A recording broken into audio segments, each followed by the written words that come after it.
क'क्राझार जिल्ला गसाइगाव महकुमानि सुरिफारा गामिनि एक्स-बिएलटिनि सासे गोख्रों हारिनि थाखाय जिउ बाउसोमबोनाय सुभाष मुसाहारि बिथाङा गोबाव सम देहानि बेरामजों नाख्रेबजाबोनानै थांनाय 24 मार्च दाननि 2022 आव बे संसारखौ नागारनानै थाङो।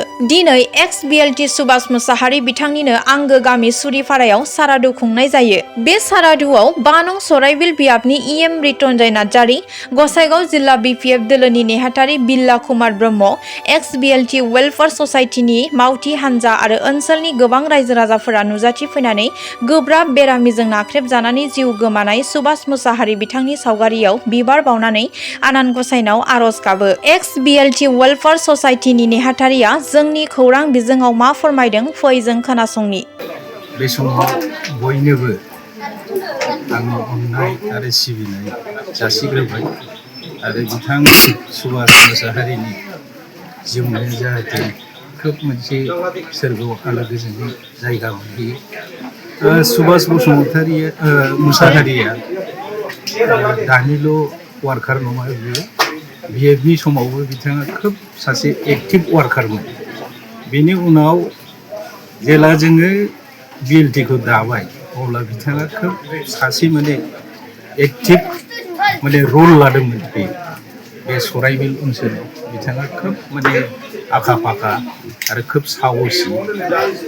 बिथाङा जाथिनि थाखाय खोब मोनसे गोबाव सम आन्दलनजों जड़ित थानांबाय। दा जोङो 2003 आव जेला सेन्ट्रेल गभर्नमेन्ट आसाम गभर्नमेन्ट बिएलटिजों जेला एकर्ड जायो, बेनि उनाव जोङो बिटिसि सोरजिनो हादों।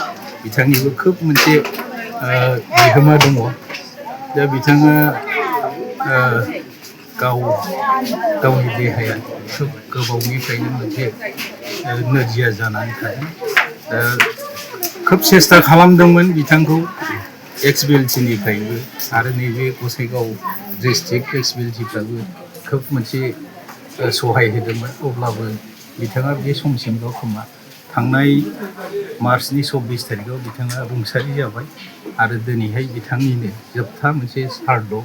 बे सारादुआव जोंनि बयबो सराइबिलनि आरो गुबुन गुबुन जायगानिफ्राय परबतजरा, दतमा, क'क्राझार, बेनिफ्राय जोंनि एक्स-बिएलटिफ्रा फैदों आरो बिपिएफनि दैदेनगिरि बिथांमोनहाबो दिनैहाय नुजाफैदों जाहाथे बिथाङा सोरगोआव आलो गोजोनै थाहैयो। दा जोङो मा बुंबावनो सुभाष मुसाहारि बिथांनि सोमोन्दै। बिथाङा खोब सासे एक्टिभमोन, जाथिखौ अनोमोन, जाथिखौ खोब मोजां मोनोमोन, हारिखौ खोब मोजां मोनोमोन आरो बिथाङा जाहाथे सोरगोआव मोजाङै जायगा मोनहैयो आं बेखिनिखौनो बुंबाय।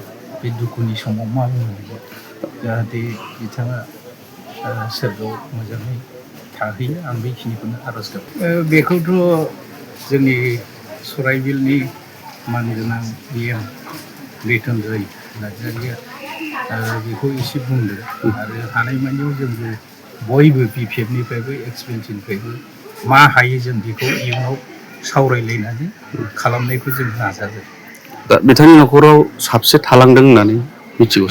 खोब बेखौ आंबो मोजाङै मिथिया, अब्लाबो फेमिलिया खोब बुरजा बिथांना।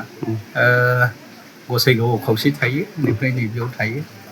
सम्भब फिसाफ्रा 7 दं खोमा, बेनिफ्राय हिनजावफोरबो दं माखासे 7 जाबाय। दा आङो खोब बेजों ओरैनो गलि-गलिबाबो आं बिनि फेमिलिनि बादै आं सोंनायबो जाया। बेनिफ्राय जा मिथिदों आं दाखालि थैनाय समाव फैदोंमोन, बे समाव आं एसे नुलांदों फिसालाफोरखौ 9 जनमोन खोमा गासै। दा माखासे हाबाबो जाबाय। माथो बुंबावनो, आं बेखिनिखौनो बुंबाय।